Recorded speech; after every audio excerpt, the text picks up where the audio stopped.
Ya, pemirsa, 5 hari lagi umat Islam di seluruh dunia merayakan Hari Raya Idul Adha. Sama halnya dengan Hari Raya Idul Fitri, Idul Adha tahun ini diselenggarakan di tengah pandemi virus corona. Sejumlah rumah pemotongan hewan atau RPH di Jakarta pun menyelenggarakan penyembelihan secara digital guna meminimalisir penyebaran COVID-19. Ya, lalu apa saja protokol kesehatan yang diwajibkan bagi para penyelenggara dan bagaimana protokol penyelenggaraan sholat Idul Adha di masa pandemi? Informasi selengkapnya akan kami sajikan dalam laporan khas Vlogansa bersama Bayu Pradana.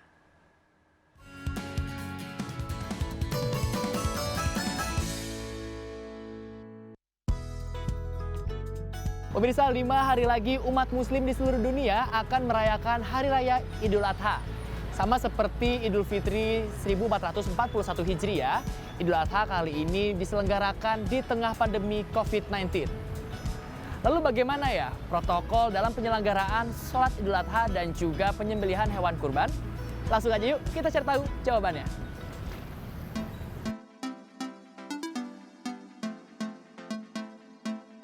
Halo Pak Adam, Bapak-Bapak, selamat pagi. Apa kabar Pak? Sehat ya? Sehat. Baik. Pak, boleh kita ngobrol-ngobrol nih pas sambil jalan-jalan ya? Boleh ya? Pak Adam, boleh saya tanya Pak, ada berapa ekor sapi yang sudah disiapkan untuk menyambut Hari Raya Idul Adha 2020 ini Pak? Dari data pemasukan sapi yang kami miliki, ada sekitar 2.500 ekor. Tapi kapasitas dari RPH Dharma Jaya Cakung ini berapa sih Pak? Kiranya Untuk Pak? kandang kami secara normal ya, di luar momen Idul Adha, ada kapasitas untuk 3.000 ekor sapi. 3.000 ekor sapi? Ya. Oh, banyak juga ya Pak ya? Untuk penyelenggaraan Idul Adha, untuk nanti penyembelihan, seperti apa sih Pak? Yang pertama kami sampaikan kepada masyarakat Jakarta khususnya bahwa sapi-sapi yang kita datangkan adalah sapi-sapi yang pertama sehat, yang kedua sesuai dengan syariat Islam. Ya. Pak Adam, nantinya kan hasilnya ini akan diantar ke mereka yang menerima daging. Melalui apa? Dengan apa? Meminta kepada masyarakat korban juga untuk menyediakan sendiri transportasinya. Yang kedua, kami bekerjasama dengan ACT, Aksi Cepat Tanggap, yang memang akan memotong hewan kurban di sini cukup banyak, dan nanti mereka akan bekerjasama dengan ojek online untuk penyebarannya ke titik-titik yang memang sudah disiapkan untuk penyebarannya. Seperti itu. Bicara soal ada 1.000 sapi yang disembelih, apa benar nanti 50%-nya untuk masyarakat di Pulau Jawa nih Pak? Pada saat launching kemarin seperti itu ya, bahwa mereka akan membagikan sekian persen untuk di Jawa, sekian persen untuk di luar Jawa. Pemirsa, dalam menyembelih hewan kurban di tengah pandemi, ada sejumlah protokol kesehatan yang wajib untuk dipatuhi. Di antaranya, pihak yang terlibat ini wajib untuk menjaga jarak mereka atau melakukan physical distancing guna untuk meminimalisir adanya kerumunan saat penyembelihan dilakukan. Selain itu, pelaksana penyembelihan hewan kurban ini wajib untuk memakai masker dan mencuci tangan mereka hingga bersih, sampai nantinya mengantarkan hasil kurban ke penerima dan juga pulang ke rumah mereka. Nah pemirsa, penyembelihan hewan di tengah pandemi ini bukan hanya bisa dilakukan di rumah potong hewan atau RPH saja, tapi juga bisa dilakukan di sejumlah tempat lainnya, di antaranya yaitu di halaman masjid ataupun di lapangan, dengan syarat mengutamakan kesehatan dan juga kebersihan saat penyembelihannya.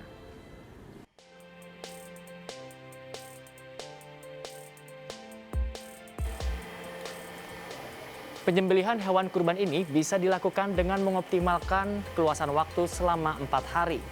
Dimulai dari saat setelah sholat Idul Adha, yaitu 10 Zulhijjah, hingga sebelum maghrib 13 Zulhijjah. Nah, pendistribusian daging kurban ini juga harus dilakukan dengan mengutamakan protokol kesehatan.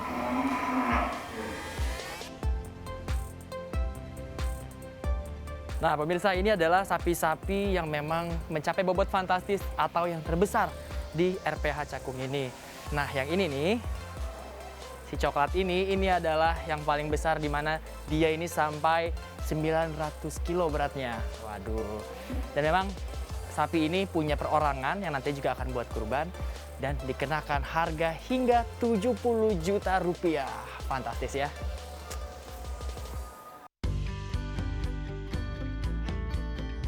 Pemirsa, ada sejumlah hal yang perlu Anda perhatikan dalam memilih hewan kurban. Dan berikut tipsnya.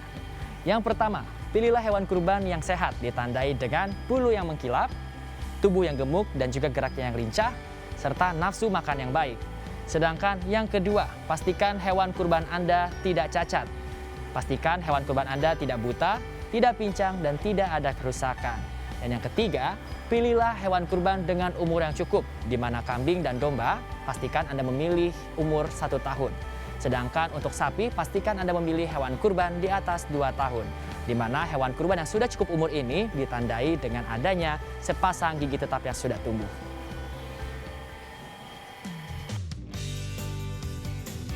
Pemerintah melalui Kementerian Agama pun menegaskan para pihak penyelenggara dan masyarakat tetap harus disiplin menerapkan protokol kesehatan demi mencegah penyebaran virus corona baik saat menjalankan sholat Idul Adha maupun penyembelihan hewan kurban.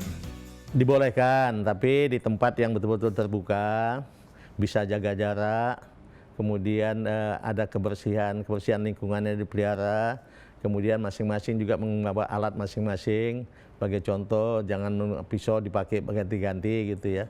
Kalau terpaksa ada alat yang memang harus dipakai bergantian, itu dilakukan disinfektan dulu supaya betul-betul aman. Kemudian juga pada saat pembagian daging-dagingnya kita harapkan mereka bisa mengantar ke tempatnya masing-masing mustahik gitu ya. Dan tidak usah mengundang, kalau mengundang nanti terjadi keramaian pengumpulan massa lagi. Itu kita cegah betul. Tapi pada dasarnya saya kira kalau semua kita disiplin, insya Allah semuanya berjalan baik. Sementara bagi Anda yang hendak mengikuti sholat Idul Adha, ada baiknya mematuhi protokol kesehatan, diantaranya jemaah dalam kondisi sehat, membawa sajadah atau alas pribadi, menghindari kontak fisik seperti bersalaman atau berpelukan, menjaga jarak antar jemaah minimal 1 meter, disiplin menggunakan masker, dan jaga kebersihan tangan.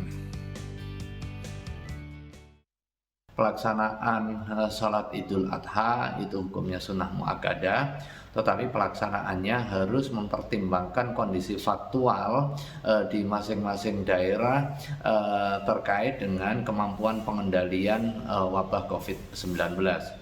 Jika daerah yang belum terkendali, maka berlaku fatwa nomor 14 bisa dilaksanakan di rumah dan juga tempat-tempat yang kecil kemungkinan terjadinya penyebaran. Tetapi di dalam kondisi kawasan yang sudah terkendali, umat Islam bisa melaksanakan sholat Idul Adha secara berjamaah di masjid, kemudian di tanah lapang, di gedung, dengan tetap menjaga protokol kesehatan agar kita berkontribusi dalam pencegahan penularan wabah COVID-19.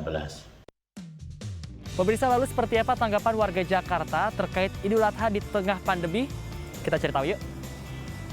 Kita sebagai masyarakat tetap berpartisipasi ya untuk berkurban, karena kan ini kan hanya setahun sekali, untuk meringankan beban yang nggak bisa beli daging juga kan, biar semuanya tuh bisa merasakan lah ikut makanan enak. Ya aja benar-benar kondisi yang mencegah untuk pandemi ini lebih meluas, lebih parah lah gitu, jangan sampai lah. Gitu. Tetap jalanin karena ya wabah virus ini kan semakin meningkat setiap harinya ya. Berkurban di tengah pandemi bukan hanya membantu masyarakat prasejahtera saja, tapi juga membantu para peternak, pelapak, dan juga masyarakat lainnya yang terkena dampak sosial ekonomi dengan adanya pandemi COVID-19. Inilah saatnya bagi umat muslim dan juga muslimin membantu dan juga berbagi dengan cara berkurban bagi saudara kita yang membutuhkan. Tapi ingat, pilihlah hewan kurban yang berkualitas serta melakukan penyembelihan di tempat yang higienis serta mematuhi protokol kesehatan. Selamat Hari Raya Idul Adha 1441 Hijriah. Dari Jakarta, Bayu Pradana, Eko Miyadi, Syahrul Ramadhani, iNews melaporkan.